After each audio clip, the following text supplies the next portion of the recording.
Seja muito bem-vindo ao canal da Igreja Amor Sem Fim. Eu sou o pastor Henrique, aqui é a pastora André e é uma alegria ter você aqui conosco. Se você busca uma resposta de Deus, essa palavra é para você. E hoje nós vamos trilhar algo maravilhoso que o Senhor deu ao meu coração já faz umas 2 semanas. A palavra de hoje tem umas 2 semanas, mais ou menos, eu acho. E eu acordei na madrugada, é incrível, né? Assim, quando Deus ele quer falar ao meu coração de uma forma especial. E eu orando a Deus, eu orei a Deus e o Senhor me deu lá no livro de Ageu. Glória a Deus. Quem que é esse homem, né? Ageu. Abra lá. Pastor, tem na Bíblia? Tem. É Ageu. Tem 2 capítulos só. É um dos profetas menores, Ageu. E é fantástico quando o Senhor tem que falar com um povo, viu, gente? Deus levanta homens para ser canal de bênção na vida de um povo. Glória a Deus. Então eu queria que você abrisse, aleluia, no livro de Ageu, de capítulo 1. Glória a Jesus. Amém. Deixa eu só ver se eu acho aqui. Eu tinha deixado um versículo. Glória a Deus. Capítulo 1, versos 1 e o 2. Vai dar para ler. Amém? Achou, Ageu? Quem não achou, diga misericórdia. Poxa, é difícil mesmo. Mas ele tá aí no meio, viu, gente? Tá depois de Sofonias, antes de Abacuque. Coisa linda. Antes de Zacarias, meu Deus. Quase ninguém prega, né, sobre isso, né? Antes de Malaquias, pronto. Malaquias é o último livro do Velho Testamento antes de vir Mateus. Então acha lá, né? Vem ali Mateus, volta para trás, Malaquias, Zacarias e Ageu. Glória a Deus. Tá falando, ninguém prega sobre esses homens. Não sabem, né? O poder que tá na... Acharam aí agora, não? Glória a Deus. Então diz assim, ó. No 2º ano do reinado de Dário, rei da Pérsia, no 1º dia do 6º mês, o Senhor mandou uma mensagem por meio do profeta Ageu. Essa mensagem era para o governador de Judá na época, Zorobabel. Quem gosta de dar, né, nome a crianças aí, quem pensa em ter filhos, ó, Zorobabel é um bom nome. Depois vem filho de Salatiel. Glória a Deus. O grande sacerdote Josué da época, era o sacerdote da época. Então, ou seja, Zorobabel era quem comandava, né? E Josué era o sacerdote. O Senhor Todo-Poderoso disse o seguinte, ó. Ele disse através de Ageu: o povo está dizendo que ainda não chegou o tempo de reconstruir o templo. Por isso o Senhor falou assim por meio do profeta Ageu, versículo 4. Povo de Judá, será que fica bem vocês viverem em casas luxuosas enquanto meu templo continua destruído? Pensem bem no que tem acontecido com vocês. Vocês semeiam muitas sementes, mas colhem pouco. Tem comida, mas não é o suficiente para matar a fome. Tem vinho, mas não dá para ficarem bêbados. A minha versão fala assim. Tem roupas, porém não chegam para se proteger, não são suficientes para se proteger do frio. E o salário que o trabalhador recebe não dá para viver. Amém? Senhor Jesus, fala conosco. Pai, que a tua palavra venha de encontro. Não aquilo que queremos ouvir, mas aquilo que precisamos, Senhor, ouvir nesta manhã. Fala conosco de uma forma especial, em nome de Jesus. Amém. Amém? Se assenta, então, na presença do Senhor e fala para quem está do seu lado. Irmão, agora, você não me incomode. Glória a Deus. Gente, que palavra é essa? Alguém já tinha ouvido a respeito do profeta Ageu aqui? Quantos já tinham escutado? Alguns já vinham, né, escutado. Mas para você que não ouviu, vai ter o privilégio de ouvir hoje. Dentro desse contexto, é que não tem como a gente ler o capítulo 1 e o capítulo 2 inteiro. Nesse caso, Bianca. Mas dentro desse contexto tem uma frase muito importante da parte de Deus para o povo. Porque esse povo, quem é esse povo? É o povo de Israel, gente. É sobre o povo de Israel que nós vamos fazer a analogia aqui daquilo que estava acontecendo nessa época. E tem uma frase muito importante aqui dentro desse contexto do capítulo 1 e capítulo 2, que diz assim, ó: considerai os vossos caminhos. Esta frase é o tema da nossa ministração desta manhã. Considerai os vossos caminhos. Para você se situalizar nesta manhã, né? Eu preciso te dizer assim, ó, o que está acontecendo aqui nesse contexto. Existe uma diferença nos dias de hoje em se estar ocupado e estar se cumprindo o propósito de Deus. Existe uma diferença hoje. Nós vivemos numa geração hoje, gente, que corre muito. No caso, conquista até muito, mas muitas vezes está espiritualmente vazia. Ou vazio. Você vai perceber isso aqui nessa introdução. Então, ou seja, quando eu olho para o mundo, eu vejo que muitas pessoas construíram, Caltran, coisas boas, famílias, né? Mas abandonaram muitas também. Ou seja, construíram grandes patrimônios, mas perderam a comunhão com Deus. Ou seja, construíram seus sonhos pessoais, mas se deixaram levar, deixaram o altar em ruínas. Por que eu estou falando isso? Porque este aqui era o povo de Israel.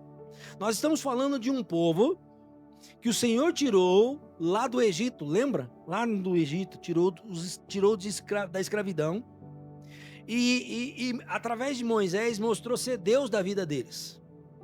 E depois de tudo que Deus fez, dos milagres, de tudo que Deus fez, esse povo, ele foi levado ao cativeiro, ao exílio por 70 anos na Babilônia. Olha só. E esse povo, esse contexto aqui agora de Ageu, era pós-exílio. Eles estavam retornando da Babilônia para Jerusalém. Eles estavam agora voltando e eles tinham um propósito. Este povo tinha um propósito, que era construir o templo que havia sido destruído. Que templo, pastor? O templo de Salomão. Lembra quando Davi queria construir o templo? E Deus chega para Davi e fala assim: Davi, você é muito sanguinário, tem muito sangue nas tuas mãos, você não vai construir. Mas o seu filho Salomão vai construir. Só que Davi preparou o caminho, olha que coisa interessante. Preparou o caminho, juntou recursos, juntou dinheiro, juntou ouro, juntou a prata. E quando Salomão construiu esse templo, no caso, ele ficou maravilhoso. Ele era um dos maiores e foi um dos maiores templos que Israel já teve. Então, ou seja, era magnífico. Era magnífico. Só que esse templo foi destruído quando Israel foi invadido por Nabucodonosor e o povo foi levado a cativeiro na Babilônia por 70 anos. E agora esse povo que está voltando de novo para Jerusalém, eles tinham uma missão de reconstruir esse templo. Só que na introdução que eu dei aqui, eles estavam muito ocupados. Eles tinham conquistado o pessoal, eles estavam com a missão que Deus havia dado para eles esquecida. Eles tinham abandonado a missão. Por quê? Pela conveniência. Ou seja, eles trocaram o propósito que Deus tinha dado a eles pelo conforto. Eles trocaram a obra de Deus pelos seus próprios projetos. E essa obra ficou parada por cerca de 16 anos. O que Deus está dizendo aqui, ó? Eu coloquei algo na sua mão, Henrique. Eu coloquei algo na sua mão, igreja. Como é que está aquilo que eu coloquei na sua mão? Você tem desenvolvido? Ou você tem esquecido do propósito? Ou você tem esquecido daquilo que eu tenho gerado no coração de vocês? É sobre esse povo. E aí agora Deus levanta um Ageu, levanta um dos profetas, escolhe, no caso, o Ageu, não apenas para falar sobre a construção do templo, mas para falar para aquele povo das prioridades de Deus que haviam sido esquecidas. Sabe o que Deus está fazendo hoje, nessa manhã aqui? relembrando você das prioridades que Deus tem na sua vida que você já esqueceu faz hora. É sobre isso, não é sobre a reconstrução só de um templo, mas Deus nesta manhã quer restaurar pessoas, família, restaurar a igreja, e ele para restaurar isso, ele começa restaurando prioridades, porque se você não priorizar, você não consegue seguir. Você sabia disso? Aquilo que você não prioriza na sua vida, você não consegue dar conta. É ou não é? Se você não priorizar estar todas as manhãs de domingo aqui, você não vem. Se você não priorizar todos os dias, você levantar às 6, que você levanta o seu trabalho às 6 ou às 8, você não vai trabalhar. Você só trabalha porque você prioriza. Você só cultua do que você prioriza. Você só tem comunhão com Deus se você priorizar. Você só ora se você priorizar a oração. O que estava acontecendo com esse povo aqui, você viu no início? Eles estavam conquistando, eles estavam tendo o melhor, eles viviam no melhor, eles tinham luxo, eles tinham condição contra, só que eles não priorizaram aquilo que era mais importante, que era a construção do novo templo, porque o primeiro de Salomão havia sido destruído. E é sobre isso, o maior perigo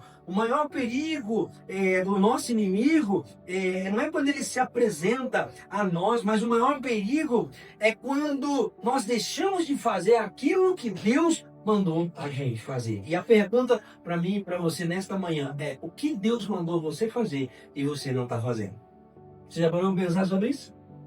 O que é que Deus pediu para você fazer e você não está fazendo? Então eu separei alguns pontos que eu gostaria de caminhar com vocês aqui para vocês entenderem bem mais esse contexto. A primeira questão é que o templo em ruínas também revelava um coração em ruínas.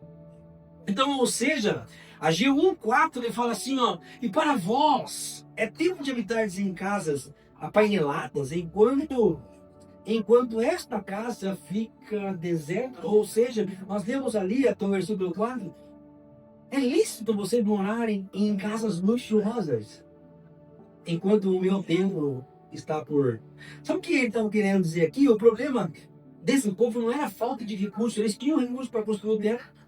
O problema aqui não era perseguição, não era crise econômica, mas o problema aqui era a prioridade. Eles tinham condição de construir o templo, mas eles não estavam assim fazendo. Sabe, o povo encontrou um tempo para construir as suas casas, mas não encontrou um tempo para construir a casa de Deus. Quando Deus nos dá um projeto, quando Deus nos dá algo para fazer, quando Deus nos dá algo em nossas mãos, se nós não priorizarmos, nós não vamos fazer. Mas vai chegar um momento em que Deus vai colocar um Ageu na sua vida, como nesta manhã, Deus está levantando que esta mensagem, ó, ela foi lá quantos milhares de anos atrás, mas hoje Deus está levantando um Ageu para despertar em você a sede de mudança, a sede de fazer as coisas diferentes, a sede de priorizar aquilo que precisa ser priorizado, mas não está sendo priorizado. Deus. Tem pessoas que não têm priorizado família e que precisa ser priorizado. Tem pessoas que não têm priorizado os seus filhos e precisa ser priorizado. Tem pessoa que não tem priorizado, né, sua esposa e precisa ser priorizada. Tem pessoas que não têm priorizado o seu esposo, tem que priorizar. Tem pessoas que não têm priorizado sua família, tem que priorizar. Tem que priorizar seu pai, jovem. Tem que priorizar sua mãe, jovem. Tem que priorizar Deus tem que ser priorizado. Deus tem que ser o primeiro. Eu falava essa semana com um aconselhamento de um casal e eu falei para ele e disse assim: olha, se Deus não for a prioridade da sua vida, o resto não interessa. Se a sua família não estiver depois de Deus, o seu trabalho na igreja, de nada vale. É sobre isso que Deus estava falando com aquele povo. Ó, eu preciso criar um lugar de adoração para mim, porque o primeiro foi destruído. Eu dei condições para vocês estão morando no luxo, vocês têm prioridade, e vocês não têm priorizado a minha casa. Eu tenho dado condição a vocês, eu tenho derramado, tenho aberto as janelas dos céus, eu tenho sido Deus fiel a vocês, mas a minha casa está para ser construída, vocês não constroem. Porque a minha casa não tem sido prioridade. Ou seja, o povo investia em conforto pessoal, mas negligenciava o reino. É igual os dias de hoje, gente. O que nós estamos pregando aqui é aqueles lá dos dias de hoje. O povo priorizava o conforto e negligenciava o reino. Eles haviam se acostumado com a ausência da prioridade espiritual, igual nos dias de hoje. Não temos valorizado essa unção, essa graça, esse espírito que está sobre as nossas vidas. O povo estava vivendo uma fé acomodada. Você parou para pensar? Eu queria que você hoje colocasse na sua consciência como anda a sua fé, como anda a sua vida espiritual. Como andam os seus momentos de oração? Como andam os seus momentos de busca a Deus? Como anda o seu tempo com Deus? Como anda? Por quê? Porque o tempo, eles tinham tempo para os seus projetos pessoais, mas não tinham tempo para Deus. Tinham recursos para si mesmo, mas não aplicavam na obra. Ou seja, o tempo ficou abandonado. O tempo, na verdade, era só um sintoma de um coração, de corações adoecidos. De corações adoecidos. Corações que já não se importavam mais com aquilo que era de Deus. Quantas pessoas estão assim nos dias de hoje, gente? Quantos casamentos estão em ruínas? Quantas pessoas já não têm mais vida de oração? A vida de oração é uma ruína. Quantas pessoas não têm mais comunhão com Deus? A comunhão virou uma ruína. Não tem mais comunhão com Deus. Quantos filhos estão precisando de paz e não têm paz? Porque não tem atenção dos seus pais, não tem atenção dos seus familiares. Quantos ministérios estão parados, enterrados? Sabe qual é o lugar mais rico da face dessa terra, gente? Sabe qual é o lugar mais rico? Alguém arrisca dizer? Cemitério. Cemitério é o lugar mais rico da face dessa terra. Por quê, pastor? Porque lá estão todos os sonhos enterrados que não foram priorizados. Você sabia disso? Por quê? Porque Deus colocou algo na sua mão. Ontem nós conversando aqui com o Paulo chegou aqui, leco com o Paulo ontem, né? Chegou aqui e disse assim, pastor, essa semana o Deus tem me incomodado, só pode ser Deus, eu preciso fazer alguma coisa, eu não sei ainda o que fazer, mas eu preciso fazer. Eu fui para casa feliz, Paulo. Por quê? Porque não vai cair, né, nessa mornidão desse povo. Verdade. Que gosta daquele hino, deixa a vida me levar, a vida leva. Não tem um hino assim? Não? Jesus, misericórdia. Que deixa a vida te levar, deixa Deus te levar, irmão. Deixa Deus soprar o que Ele quer na sua vida. Deixa Deus soprar o seu coração. Você não sou capaz. Claro que você não é capaz, mas você tem alguém que é capaz por você. Que te direciona, que te fortalece, que coloca você em pé, que dá visão, que te ajuda. Porque nós não somos capazes, nós precisamos depender dele mesmo. O que nós precisamos é priorizar. Paulo, prioriza o que é dele, filho. Prioriza o conhecimento, prioriza essa palavra, porque Ele vai fazer aquilo que você nunca imaginou um dia estar fazendo. E vivendo. Era isso que o povo não entendia. Aquilo que você prioriza realmente é aquilo que vai governar o seu coração. Aleluia, amém.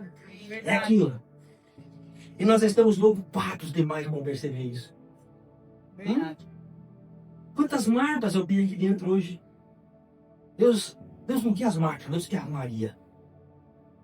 Tem hora que você tem que parar, gente. Tem hora que a louça tem que ficar lá. Tem hora que a sala tem que ficar com um pouquinho de sujeira. Tem hora que você tem que parar. Tem hora que você tem que deixar isso. E tem hora que você tem que dobrar os seus joelhos. Quando o Espírito Santo falar com você na sua casa, para o que você esteja fazendo, vai dobrar os seus joelhos, vai falar com ele, vai falar com o pai. Quando ele te acordar de madrugada, levanta, vai lá, fala, pai, tá aqui, eu quero ouvir a sua voz, fala comigo, eu quero ter uma experiência nova contigo, eu não quero cair na monidão.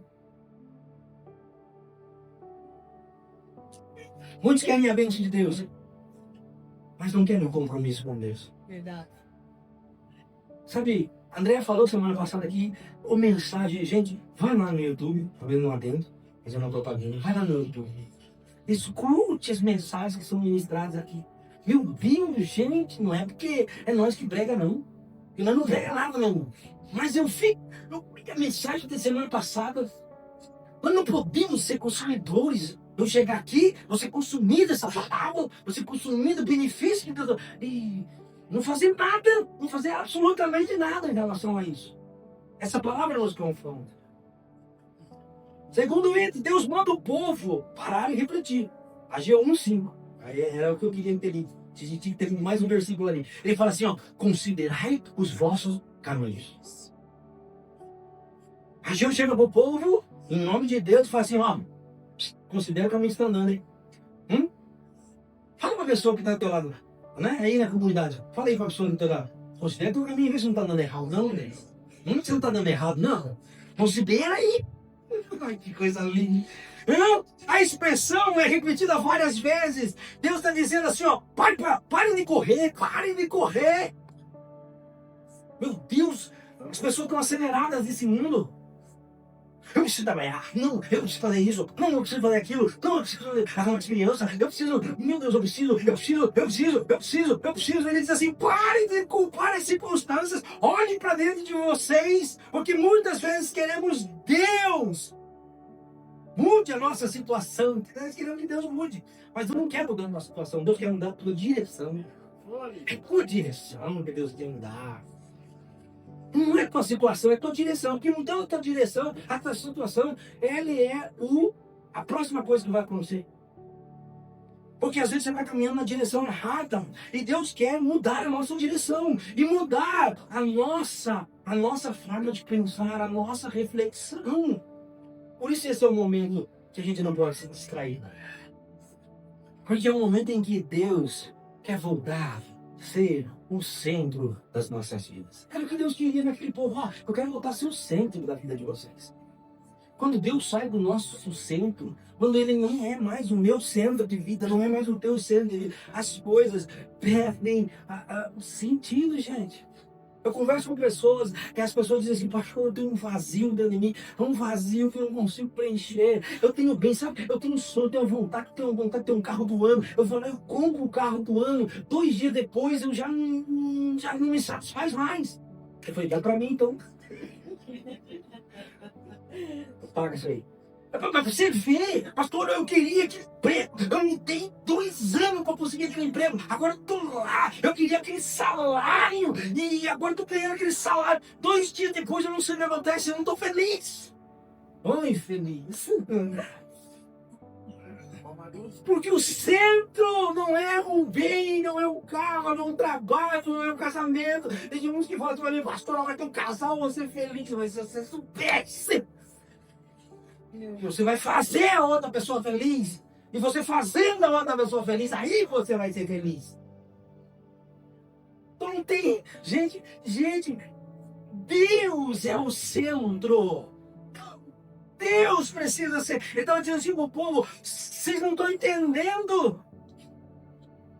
Eu estou abençoando o terceiro ainda, ele falou assim, ó, o vazio de uma vida sem prioridade espiritual. Ele diz assim, ó, semeais muito e recolheis pouco. Ou seja, Deus estava mostrando ali para eles, ó, que a esterilidade da terra não era coincidência. Olha o que revela essa palavra. O povo trabalhava, plantava, produzia, mas não se satisfazia. Eu acabei de falar aqui agora. Ou seja, comiam e continuavam vazios. Eles bebiam e continuavam sedentos. Ou seja, ganhavam muito dinheiro, mas parecia desaparecer. O que Deus está ensinando com isso? O que Deus está ensinando com isso? Que a prosperidade sem propósito é vazio. Que você pode ter sucesso nessa vida e ainda assim sentir que falta alguma coisa. Que você pode ter um espaço dentro de você, um vazio que só Deus pode preencher. Gente, eu já conversei com pessoas muito bem vivas. Eu já sentei em mesas que eu olhava e dizia assim, o que eu estou fazendo aqui, meu Deus do céu? Todos eles têm na conta deles, no mínimo, R$1 milhão. Eu tenho R$1. O que eu estou fazendo aqui? Só que o mais feliz daquela mesa, sabe quem que era? É eu. Porque estava desfrutando do melhor que eles tinham produzido para mim comer. Porque eu olhava para eles e via que no fundo eles estavam vazios. Vazio. Por quê? Porque tem de tudo como esse povo tinha, mas não tinha a prioridade, que era Deus. Você já pensou para pensar nisso, Bianca?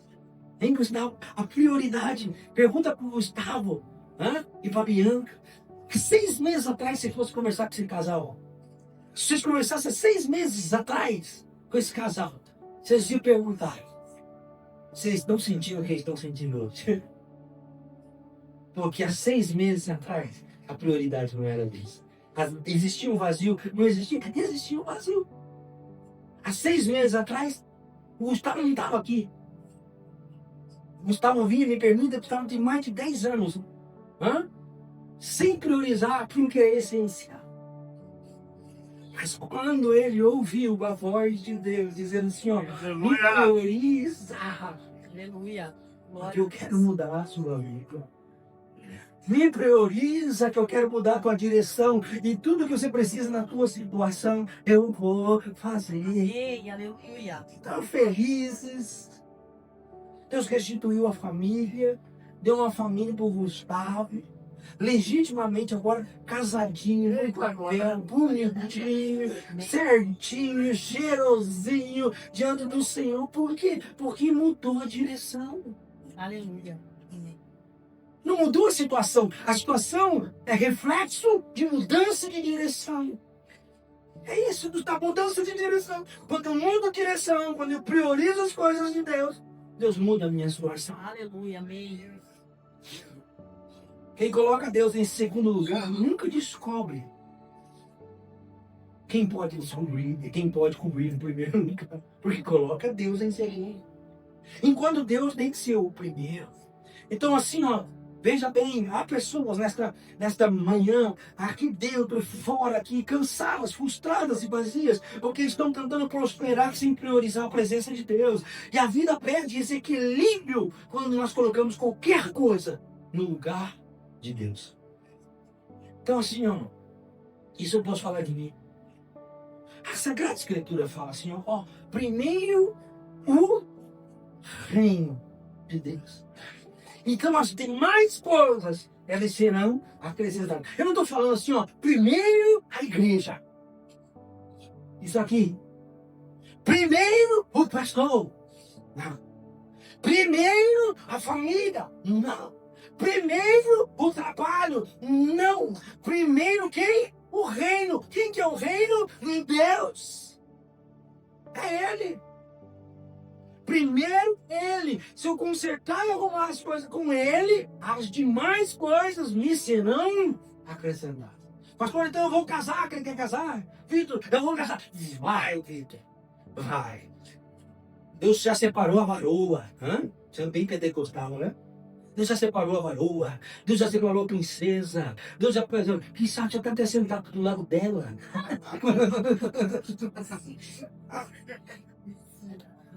O recomeço é com obediência.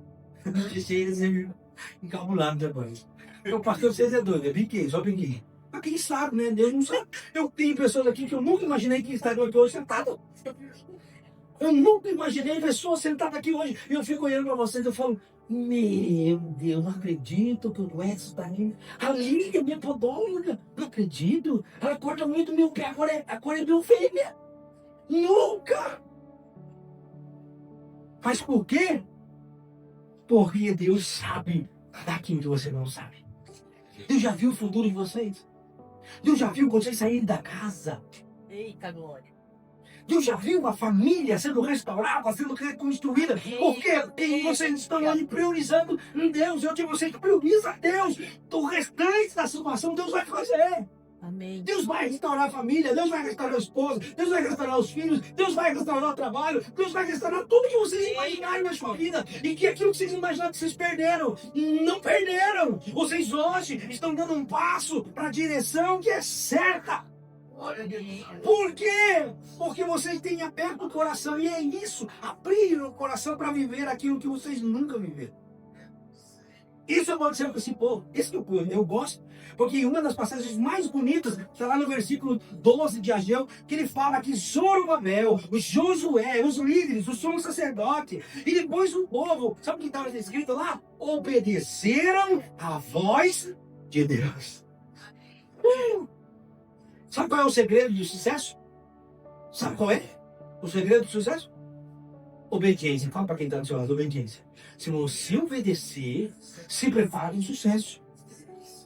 obedeceram, o povo ouviu, o povo temeu, o povo obedeceu, o povo não discutiu, não negociou, não criou desculpa. Eles simplesmente obedeceram. Para de dar desculpa. É muito cedo, pastor, muito cedo, muito. Não, madrugada para orar, não dá não, madrugada. Então ora na tarde, ora às 15 horas da tarde, pronto. Papai que dá desculpa. Não, jejuar, pastor. Não, meu café, eu não fico sem o café. Não. Fica um dia sem cafeína. Não vai matar você. Não? O café para mim é um problema. Mas quando eu estou em período de consagração, Jesus, eu falo, Deus, me ajuda, me ajuda, me ajuda, me ajuda. Mas não tem desculpa. O povo aqui, ó, para começar a viver os milagres do Senhor, eles simplesmente obedeceram. Quando a obediência começa, a transformação começa. E eles foram para o quê? Foram trabalhar agora na construção do templo. Começou a construção do templo. Não precisou ficar pronto para eles decidirem. Mas eles decidiram antes, porque eles ouviram a palavra do profeta Ageu, que estava dando um chacoalhão, como nesta manhã Deus está dando um chacoalhão em nós. Ó, e obedece que eu me encarrego de fazer as outras coisas. E obedece. Deus não exige perfeição para você começar a obra, Paulo. Não, pastor, eu tenho que ficar perfeito. Ao que tiver perfeito, eu começo. Não. Até porque, eu vou falar a verdade para vocês. Eu não quero, eu não quero os perfis. Olha os músicos.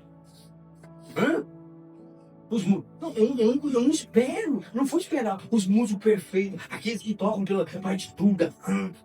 Eu quero que eles são bons no ouvido. Quando eu comecei, eu sabia Sol maior e Ré maior. Meu pai me ensinou 2 notas no violão. Eu tocava todas as músicas possíveis, com Sol e Ré. E achei que estava bom, eu fui para a igreja. Cheguei lá, falei pro Vinícius, falei assim, ó, eu já sei tocar.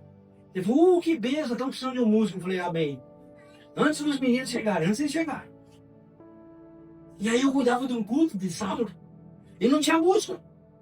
Mas eu pegava a guitarra, eu pegava o violão, não ganhei um violão. Olha que incentivo, ganhei um violão. E com o violão, Sol maior e Ré maior, eu fazia o louvor da igreja. Sol maior e Ré maior. Sol maior e Ré maior. Tudo que eu ia cantar era Sol maior e Ré maior. Só essas 2 notas. Foi assim, ó, um período. Não era o perfeito, não era o perfeito, mas era o que tinha. E Deus abençoou o que tinha, Deus transforma o que tinha, a unção descia no que tinha, desde que houvesse obediência. Obediência. Fantástico isso. A maior promessa não era o tempo construído. A maior promessa era Deus. Deus diz em 1:13, eu sou convosco. Mas ele diz assim, ó, eu sou com vocês, povo. Para de olhar. Né? Para de olhar para dentro de você e falar assim, não dá, é muito difícil para mim. Não, muito difícil, não posso. Mano, esse problema eu não tenho. Não tem. Se eu olho para o negócio, eu falo, e eu gostar do negócio, Bruna, eu trabalhei 7 anos numa indústria. 7 anos, eu não conhecia a indústria metalúrgica. Mas a minha sogra me ligou, sabia que eu estava de trabalho, porque a Andréia, eu tinha acabado de casar. E aí eu estava saturado.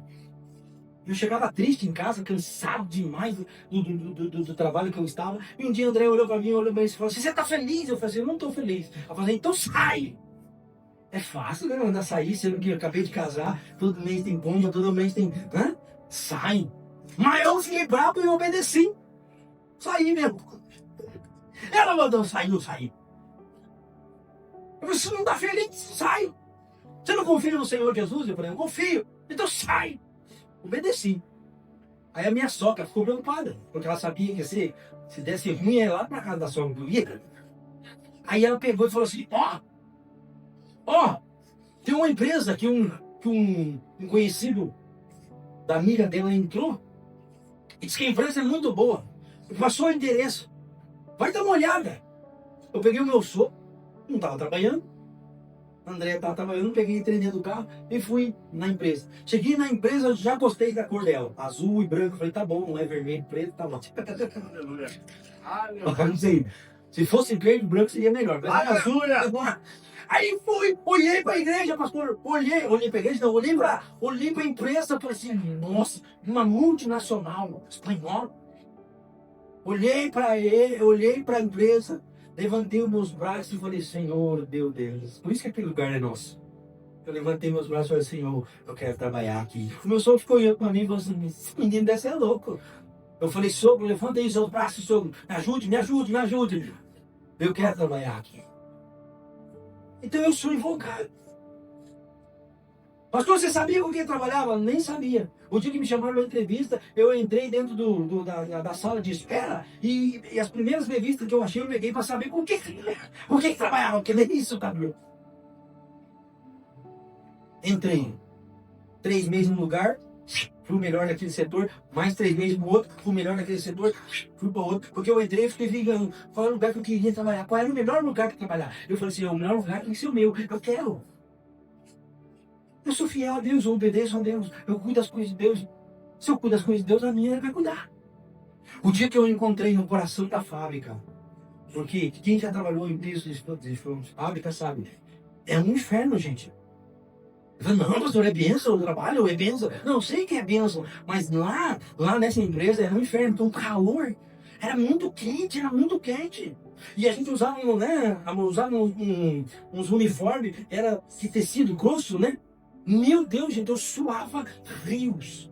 Só que no coração da fábrica tinha uma sala de mais ou menos 6 por 4. Ou seja, 6 por 4 dá 24 metros. E aquela sala era o céu. Aquela sala tinha luz, era clarinho. Aquela sala tinha cafezinho. Aquela sala tinha chazinho. Aquela sala tinha biscoitinho. Aquela sala tinha ar-condicionado. O dia que eu passei naquela sala, e o menino falou assim, você quer entrar um pouquinho? Eu entrei naquele lugar e não quis sair mais. Me ofereceram chazinho, me ofereceram cafezinho, bem. Eu falei assim, eu quero ficar aqui dentro. Como é que eu faço para ficar aqui dentro? Aí ele falou assim, é simples, tem umas 20 pessoas aí candidatas para uma vaga. Então agora vai ter 21, porque eu também vou entrar nesse negócio. Peguei o currículo, olhei o currículo. Não tinha nada do currículo. Mano, eu não tinha nada do currículo. Mas eu tinha fé. O currículo pediu os negócios, mas eu não tinha nada, eu tinha fé. Sabe que eu peguei aquela carta, aquele negócio que eu tinha que preencher e fui pra casa. De noite, minha esposa chegou, nós fomos dormir. Antes de nós namorar, eu falei assim, escuta, hoje tem algo mais importante que namorar. Eu quero que você olhe pra mim, vamos olhar aqui, ó, eu quero entrar no céu. Ela falou, não, o céu não, Jesus, não pode ir agora, acabamos de casar. Eu falei assim, não é no litoral, eu quero entrar aqui, ó, tem um laboratório, assim, e lá tem cafezinho, lá tem coisa boa, e lá a gente ganha mais também, lá a gente vai ter chance de prosperar, me ajuda a preencher esse negócio aqui. Eu preenchi aquele negócio, orei com ela. Dos 20 ficou 15, dos 15 ficou 10, dos 10 ficou 5, e eu fui ficando, e cada vez que eu ficava eu não entendia. Quando ficou 5, eu tava no meio dos 5. Dos 5 eles tiraram 2, ficou 3. Eu tava no meio dos 3. Eu falei assim, é pra mim esse negócio. Não é Brasil, eu tô aqui ainda. Dos 3 com 1. Eu era o melhor do que aquela vaga pedia. Eu não era o melhor. Mas eu era o obediente. E aquele que é obediente, Deus restaura e faz acontecer. Eu sou convosco, diz o Senhor. Essa era a promessa. Não era ouro, não era riqueza, não era sucesso, mas era a presença. Eu estava dizendo através de Ageu para aquele povo, não é os luxos da casa de vocês. Irmãos, hoje, graças a Deus, eu tenho um colchão que é gostoso de dormir, mas eu dormi no galinheiro. E se você perguntar para mim, a diferença dos dois é a presença. É a presença. Você pode estar no galinheiro. Eu fiquei por muitos anos no galinheiro, mas a presença era comigo. Deu para melhorar? Deu para melhorar, graças a Deus. Por quê? Porque a presença sempre foi comigo. Porque quando Deus está presente, tudo muda. Tudo muda. Deus vai mover as coisas. Deus vai mover. Só que o ter não é tudo. O ter não é tudo. O luxo não é tudo. Esse povo não está me entendendo. Esse mundo não está entendendo. Esse mundo não entende que a presença de Deus é que transforma os lugares que nós colocamos a mão do nosso pé.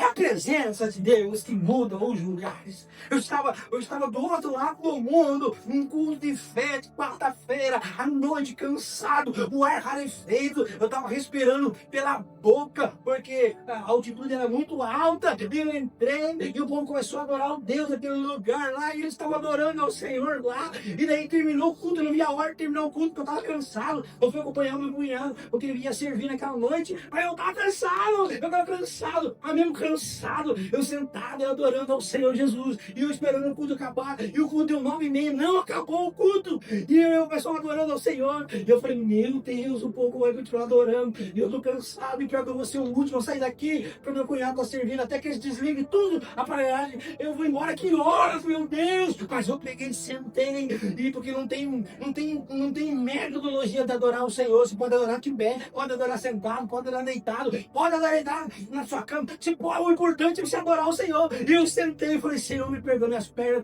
tá doendo. Essa viagem de 20 e poucas horas não deu. Mas assim, eu tô aqui, eu tô na tua presença. Eu quero mais do Senhor. A tua presença que vale. E de repente uma mulher dobrou os joelhos na minha frente e colocou as mãos dela sobre o meu pé e disse assim, ó, mudança de ambiente, aonde você colocar a ponta do seu pé, aonde você colocar a palma do seu pé, eu estarei convosco. Por quê? Porque a presença de Deus transforma os lugares em milagres. Aleluia. Eu botei meu pé aqui dentro, porque tem milagres. Eu boto o pé dentro da minha casa, tem milagres. Eu boto o pé na empresa, tem milagres. Né, Rogério? Vamos num café essa semana com o Rogério. O Rogério falou, pastor, eu conheci você em 2000 e algumas coisas, sei lá. Mas faz tempo. E aí eu fiquei observando você e a pastora André. Ele e a esposa dele. Fiquei observando vocês. E o que me chama a atenção é que onde vocês colocam a planta do pé de vocês, floresce. Não, Senhor. É mérito meu, não é? É a presença de Deus. É Deus, sem Deus eu não sou nada. Sem Deus eu não estaria aqui. Sem Deus André não estaria aqui. Sem Deus nós não estaríamos aqui. Sem Deus nós não estaríamos vivendo o que nós estamos vivendo. Por quê? Porque a presença é que transforma. O importante na época não era reconstruir paredes, mas era restaurar a presença de Deus no meio do povo. É isso que Deus queria. Queria que eles criassem um lugar de adoração, para que eles pudessem adorar ao Senhor. Né? Mas sabe o que acontece aqui? Eu quero ver se eu consigo finalizar. É que o povo entendeu. E ele volta a trabalhar. E agora, depois de voltar a trabalhar, porque assim, ó, você recebe uma palavra como essa, você vai sair daqui animado, você vai voltar para a comunidade, você vai querer transformar aquela comunidade, com a pastora Ernst disse. E você sai animado, e você vai na cabeça do seu líder. Eu tô animado, o que eu posso fazer? O que eu vou fazer? Eu limpo o banheiro, eu faço qualquer coisa, glória a Deus. Só que segunda-feira. Amanhece a segunda-feira. Que para esse povo também amanheceu a segunda-feira. E agora surge um outro problema. Qual é o problema? Agora não era mais a negligência. Sabe por que era o problema agora? O desânimo. O desânimo. O povo deixou a negligência de lado, mas desanimou. Sabe por quê? Porque eles começaram a construir o templo. E aí lá em Ageu 2:3 fala que os mais velhos olharam a construção do templo. O pastor André fala assim, não vai dar não. Não vai dar não, porque esse templo não chega nem aos pés no primeiro.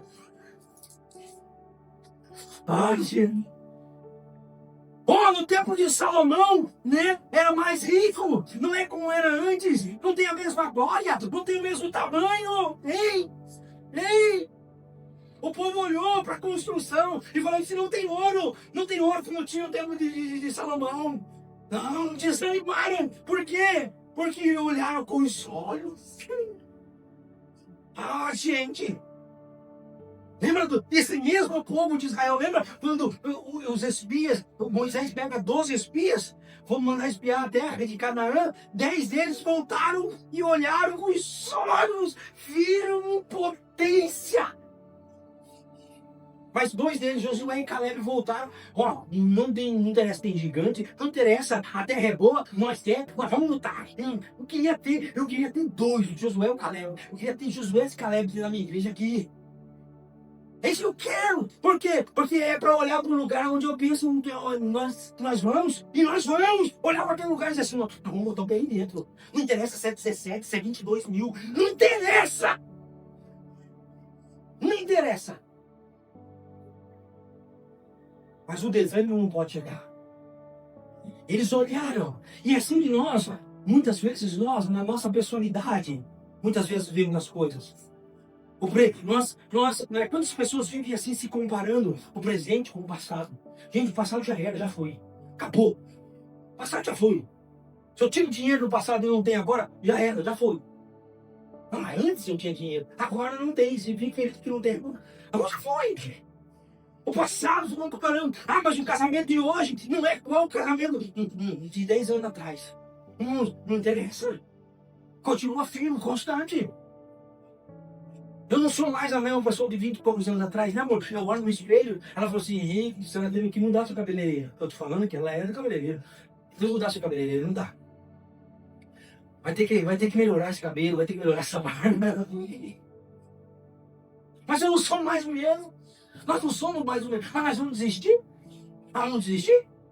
Porque tem um pé de galinha mais aqui? Porque tem uns branquinhos aqui aparecendo? Não. Ei! A igreja de hoje não é igual a igreja de antigamente.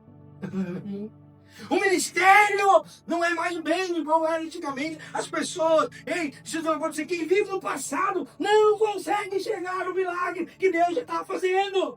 Deus está fazendo um milagre aqui, gente. E quando eu e você estamos aqui hoje, sentado, já existe um lugar que nós vamos estar sentados. Já tem um outro lugar preparado para nós cultuar. Já tem um outro lugar muito maior que esse. Já tem pessoas que vão entrar nesse lugar. Já tem lugares preparados para mim, para você, que eu e você não enxergamos agora. Porque nós não enxergamos porque nós estamos vendo com o olho natural. Mas se nós olharmos com o olho da fé, eu enxergo com o olho da fé. Você chegando no seu quarto, você estacionando no subterrâneo. Eu olho com o olho da fé. Eu olho as salas preparadas, as salas das crianças, as salas com os banheiros. Eu olho as professoras lá, né? Cuidando daquelas crianças. Eu olho com o olho da fé. Amém, Jesus. Sem desânimo. Sem desânimo. Eu olho vidas restauradas, vidas transformadas, famílias restauradas, famílias vivendo o melhor de Deus, famílias vivendo aquilo que nunca viveram. Esse é o que eu estou aqui, porque aquilo que eu vivo, eu gostaria que vocês vivessem, mas para viver eu estou no seu obediente. Deus diz no 2:4, Deus diz, sejam fortes. Ele diz, esforça-te. 3 vezes ele fala para Josué, esforça-te, Josué, esforça-te, povo. Ele diz para ele todas as vezes. 3 vezes ele diz, ser forte para o povo. Ser forte, irmãos. Por quê? Porque reconstruir exige força, recomeçar exige força, perdoar exige força, persistir exige força. E ele diz assim, porque eu sou conosco, você não está sozinho. Não está sozinho. Você não está sozinho. A questão é se você entende isso. A força deles não vinha deles mesmos. A força vinha da presença de Deus. Amém. Amém? Eu tenho que parar. Eu tinha mais uns 10, 15 minutos. Assim, eu tinha. Mas é muito rápido, né? Não dá nem pra, né? Não deu nem pra doer. Você coloca de pé por gentileza. Sabe que Ageu 2:9, Deus fala para eles, através de Ageu? A glória da última casa será maior que a primeira. Oh, gente do céu, eu tô perdendo aqui pra ninguém. Deus olha para ele e fala assim, ó, a profecia, vocês não entenderam, a profecia Vocês estão entendendo? A profecia não é para hoje, é para que é de mim. O primeiro templo recebeu o ouro, a prata. Mas o segundo templo vai receber a presença do Todo-Poderoso. Jesus entrou no segundo templo. Jesus pregou em Jerusalém, porque a presença é melhor que as coisas. Aleluia! Eu quero uma igreja que priorize a presença. Na adoração, no louvor que nós temos vivido aqui é a presença. Eu quero que vocês entrem na casa de vocês e a presença de Jesus esteja lá, dos seus filhos, do seu pai, da sua mãe. A presença de Jesus esteja lá. Porque é a presença, a glória da segunda casa será maior do que a primeira. Você crê assim? Você vai comigo nessa? Você tem fé para isso? Hã? Tem fé para nós vivermos o sobrenatural de Deus? Tem fé? Eu tenho fé. Aleluia. Por isso eu estou aqui e eu quero orar por você. Eu gostaria que você colocasse a sua mão no seu coração. Amém. Glória. Que você orasse comigo nesta manhã. Olhem. Deus abençoa aqueles que retornam com o altar. Ele diz assim, Deus, ele diz a Geu, através da Geu para aquele povo, desde esses dias eu vou os abençoar. Ele fala para Deus, eu vou. A bênção chega depois da mudança do nosso vida. Esta manhã nós vamos voltar a mudar as nossas atitudes. Quando vocês se voltarem para mim, eu voltarei para derramar sobre vocês aquilo que vocês têm me pedido. É sobre isso e essa manhã eu quero orar com você. Eu queria que você, nesta manhã, você que ouviu essa palavra, e você quer mudar a sua atitude, mudar a sua direção, saia do seu lugar. Eu queria fazer uma oração antes de passar para. Esperamos que essa palavra tenha falado com você. Se Deus falou com você, compartilhe esse vídeo com alguém que precisa ouvir essa mensagem. Então, se inscreva no canal e venha caminhar conosco. E continue recebendo conteúdo que edifica a sua fé. Deus abençoe e até o próximo vídeo.